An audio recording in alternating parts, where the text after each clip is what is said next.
Welcome back everybody, Dan here. Thanks so much for joining in for today's video. So for today's video, I'm going to be giving you a comparison of what comes in the ButtKicker Gamer 2 kit versus the ButtKicker Simulation Kit. So if you find yourself looking for a butt kicker, you may come across both of these kits and not quite be sure which one you need. And what I will tell you right off the bat is either one of these will work on a dedicated sim rig. They may require different mounting solutions, but you could get away with either of these and be fine. I personally have been using one of each, one at the back, one at the front, and I can tell no difference as far as what I hear or what I feel. They are basically the same. However, both boxes do come with some things that are the same, some things that are different. So that's what I'm going to be doing here. I'm going to be giving you that information. So I'm going to start off with what is exactly the same, and then I'll move to what is different that comes in the boxes. So let's start off with the middle of the table here, and that is what comes in both kits. So the first thing here is going to be the amplifier. This is a 90-watt amplifier at 2 ohms. This is going to be just a very basic single-channel amplifier. It's designed to run one of these with one shaker. Okay, that's the way I'm running it. That's what I would recommend. That is what ButtKicker recommends also.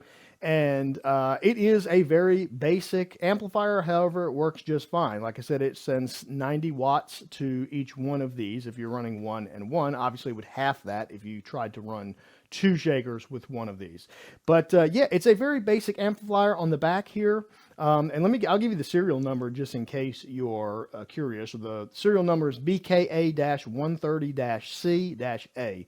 Now, I am not sure if these are rebranded amps from another company or if ButtKicker have made these solely for their kits. I do not know. I cannot answer that. I'm not really a guru in sound systems and stuff like that. But what I can say is this has worked fine for me for both shakers. Okay, I've used them. They work fine. And whether it's basic or not, it works fine.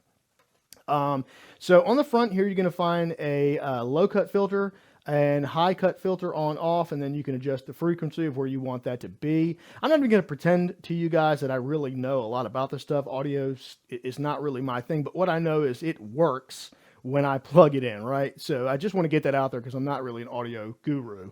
And I've used some recommended settings as far as the filters from other people who recommended a certain way. It's got an on and off switch, and it's got one thing that I don't really like. This is one minor complaint I have. It's not the end of the day, but it is a minor complaint. Instead of having a knob for total volume output, they've got a minus button and a plus button.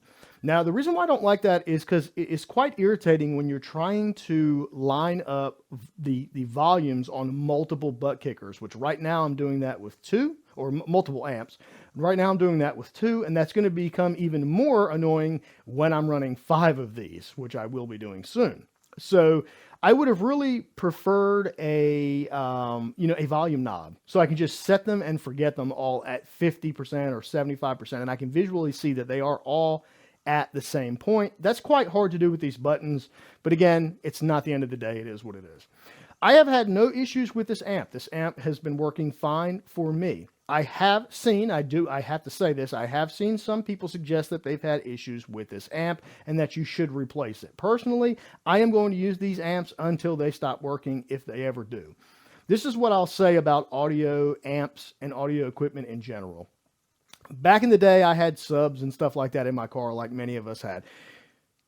Anyone can blow a fuse in the amp, and anyone can blow an amp very easily. And also you can blow your speaker or your shaker, in our situation, very easily if you use these items improperly.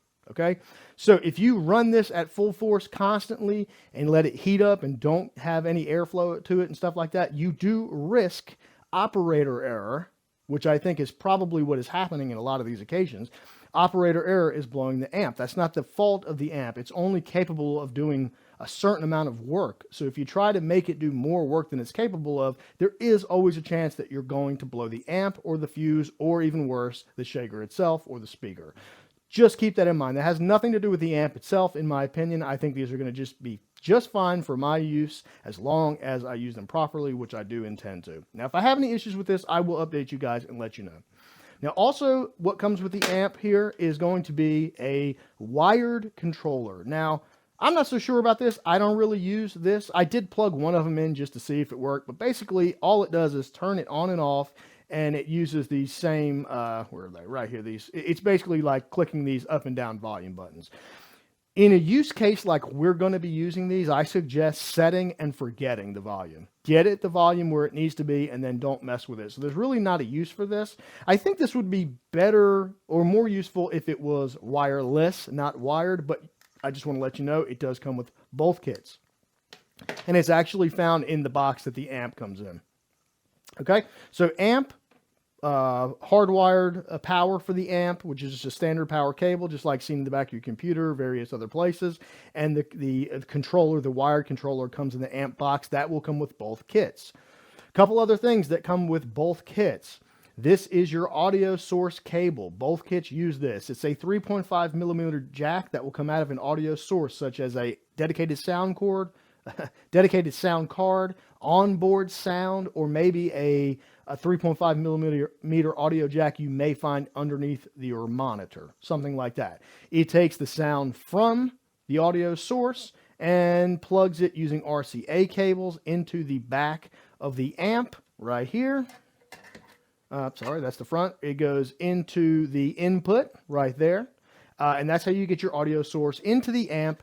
And then the amp sends the information amplified, which is what an amplifier does, out these to the shaker or the speaker. Okay, so that's a cable you're going to get.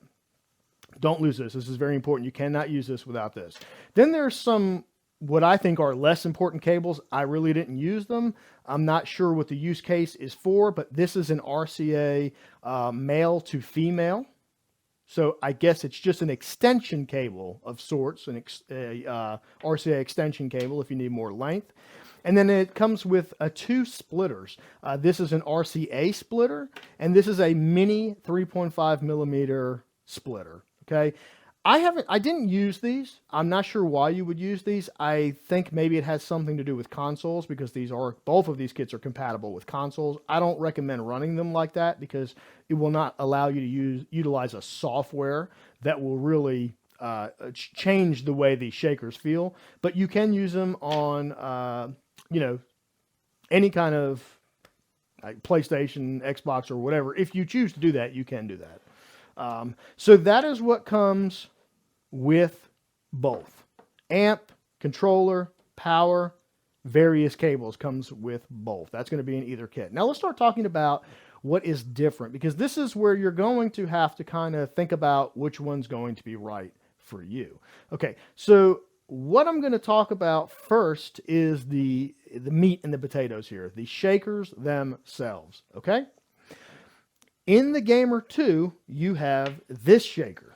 Okay, this is what when you Google ButtKicker, this is the one that comes up most of the time. This is the Gamer 2. Okay, what you essentially have is a shaker that is hard mounted to an extension bracket that allows you to mount this around something circular or square.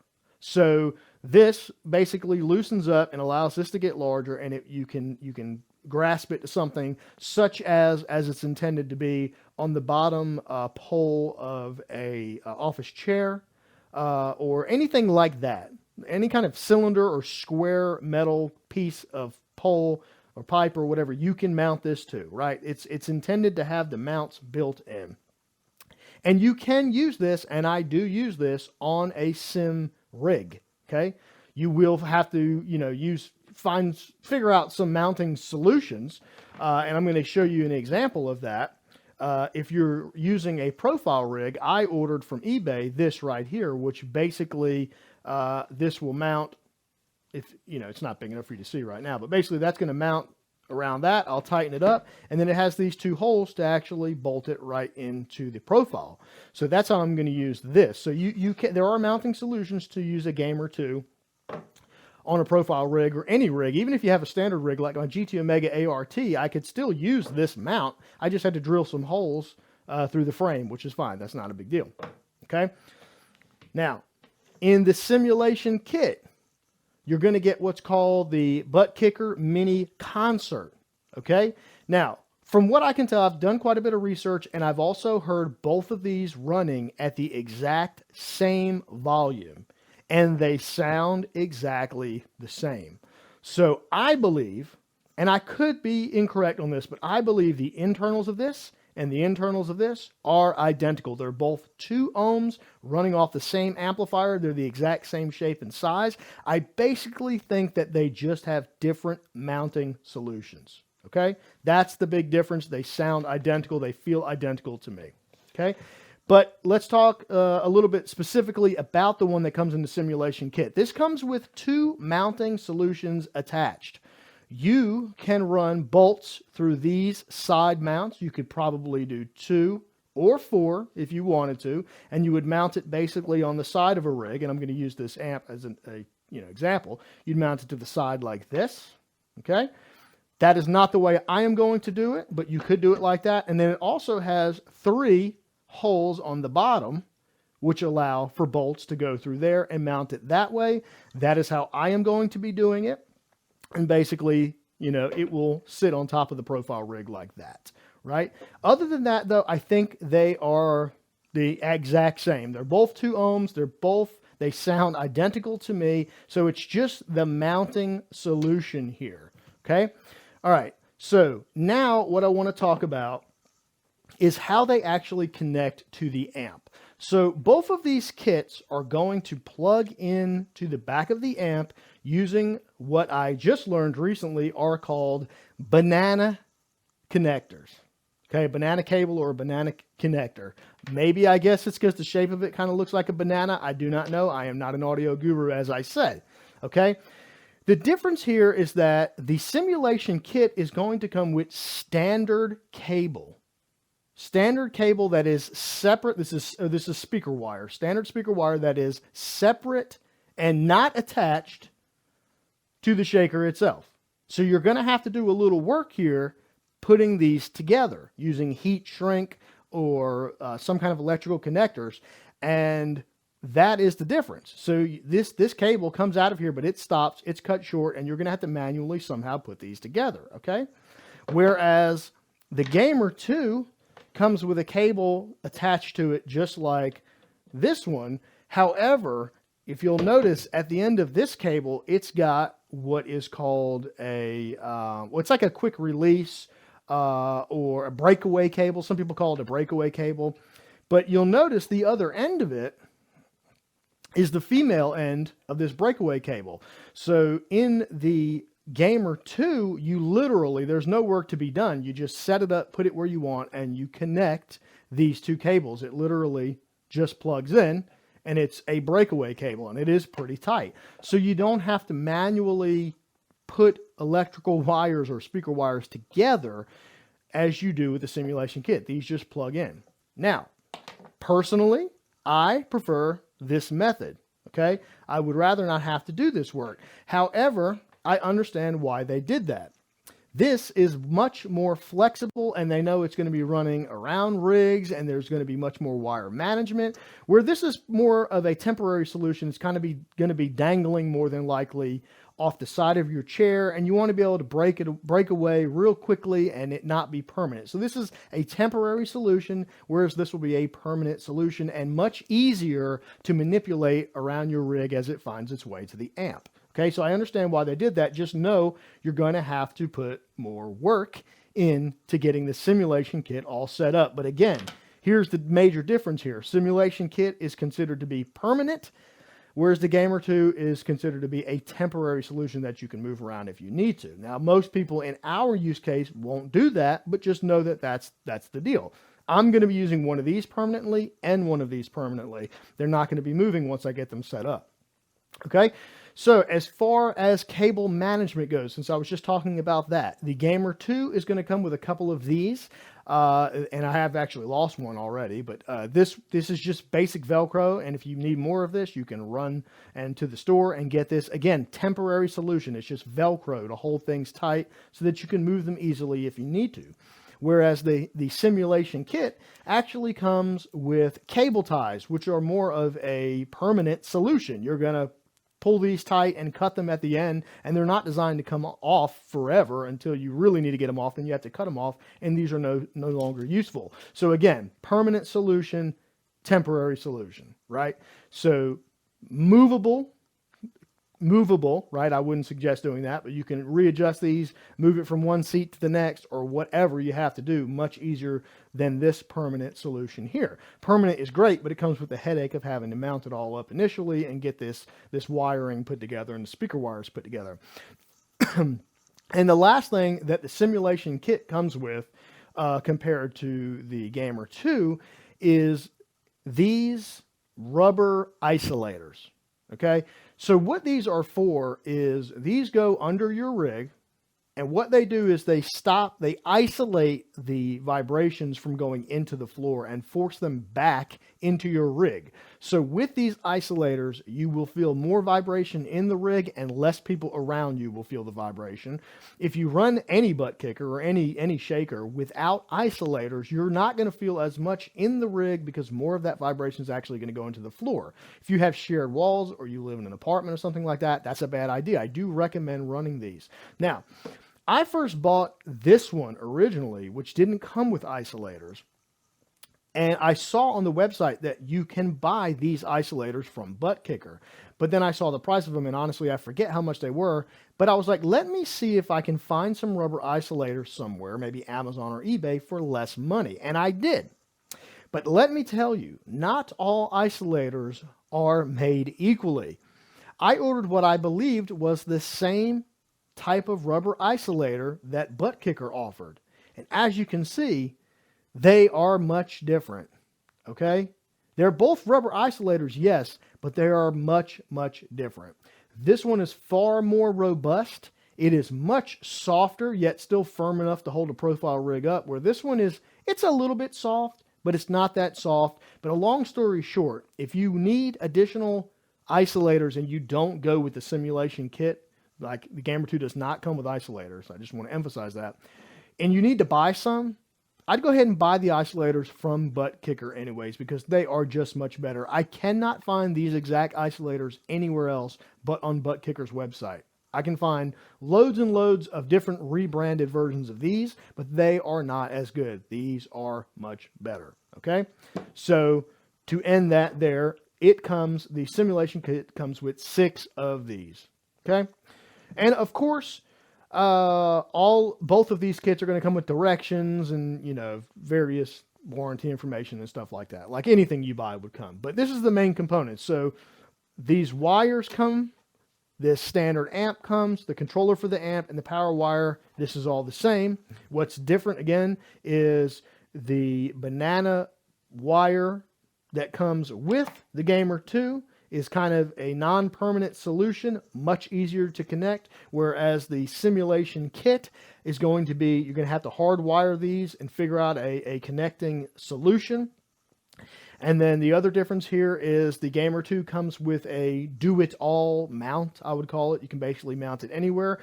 This is going to require a lot more room, though. Okay, keep that in mind. You're going to need much more room to utilize this one, whereas this is a much smaller profile, and it has mounting solutions in it, but you're going to have to use nuts and bolts and have something very sturdy to mount it to.